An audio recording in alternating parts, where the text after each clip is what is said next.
LSU, Tennessee, Nick Saban, Tennessee. Guys, Nick Saban owes his career to Tennessee. I don't know if you guys know that or not. But Nick Saban has secured 3 upsets. His career was springboarded off 3 upsets that all relate to Tennessee. 2 at Tennessee's expense, 1 that cleared the path for Tennessee to win the national title.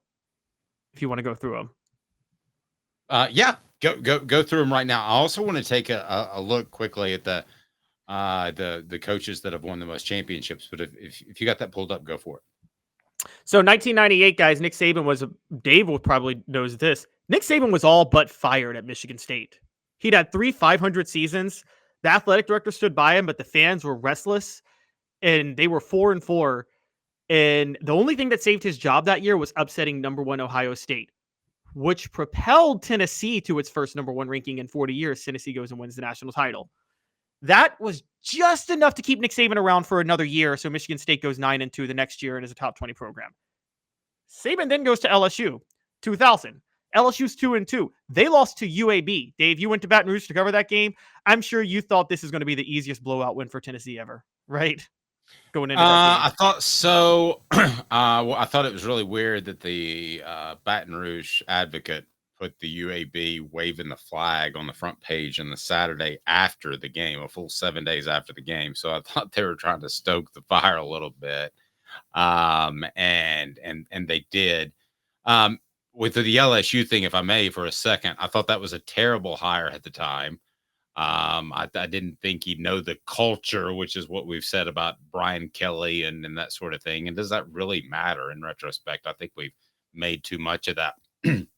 But the other thing that I remember is the story, and I can't remember exactly where I heard it, of him being concerned that he wouldn't like the LSU job until Jimmy Sexton was nice enough to remind him that they turn more NFL players per capita than any other state in the nation. And Nick Saban became a little bit more okay with etouffee.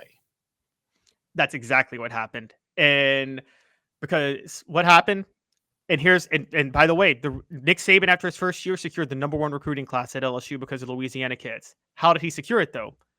After that loss to UAB, he goes and switches quarterbacks from Josh Booty to Rohan Davey. Tennessee and John Chavis were completely blindsided, and Rohan Davey torches them. They upset Tennessee 38-31 in overtime.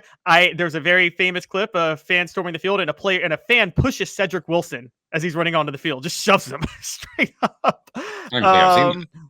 Typical LSU fan.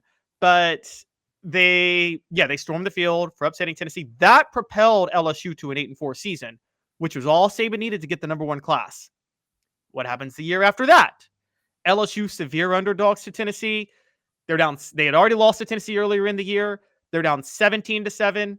It's SEC title. Tennessee's number 2. They're up 17-7 on LSU. LSU loses their starting quarterback, Rohan Davey, starting running back, LeBrandon Tofield. All Tennessee has to do is hold this lead against an inferior West team, and they're going to the national title.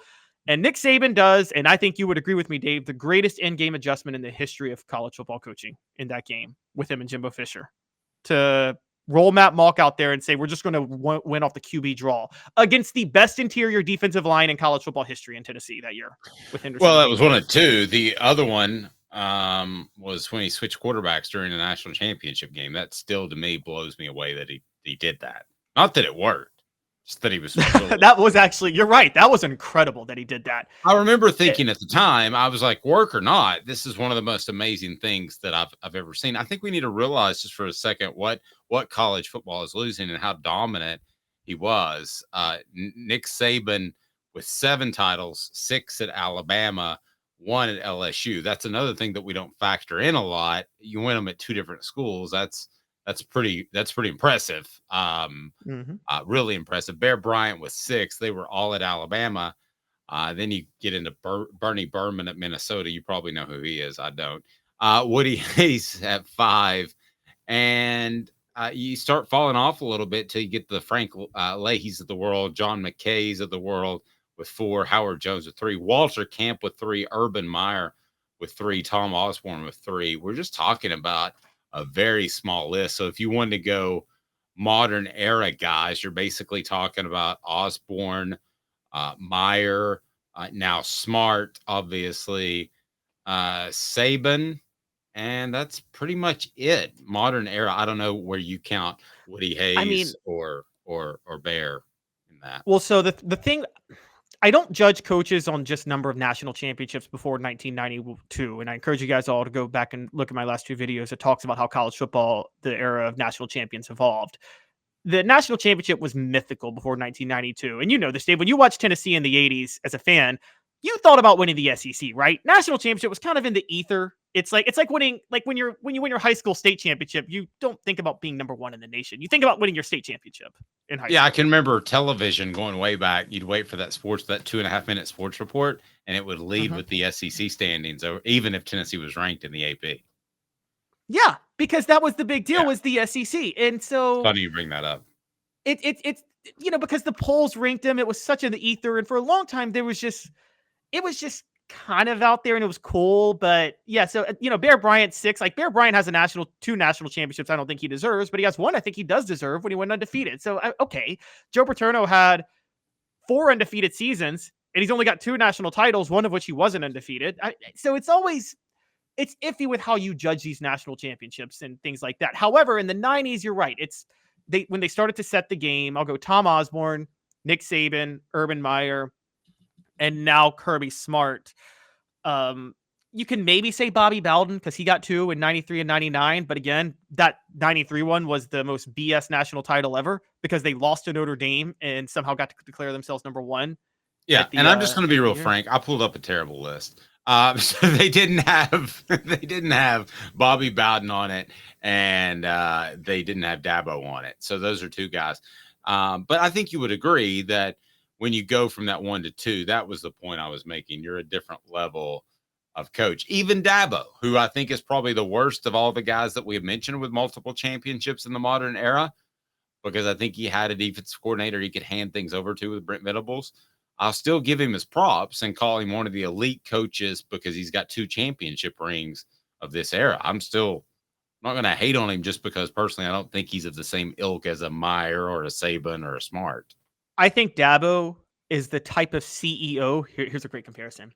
Dabo is the type of CEO Tennessee thought they were getting with Derek Dooley, which is to say that he may not be the best ball guy, you know what I mean? But I think Dabo is a great CEO of a program in that level. And I think Buck and I are on because he's the one commenting about Clemson on message board. I think we're on the same page. He says Dabo's a good coach. I think Dabo's a good coach. I think that Kirby Smart and Nick Saban are elite coaches. And I think Meyer's right there with being elite. I agree, but I think Dabo's an elite CEO. I think Dabo knows how to. I think Dabo actually, and this is where I'm trying to draw a comparison to some. This is where he's actually similar to Bobby Bowden. I don't think Bobby Bowden was much of a ball guy. Do you? I think he was more of a CEO at Florida State than anything. And he knew offense pretty good. I thought his offense was ahead I at the thought that was Mark time. Richt. Well, you have to have the willingness to turn that over to somebody. I think that gets forgotten sometimes.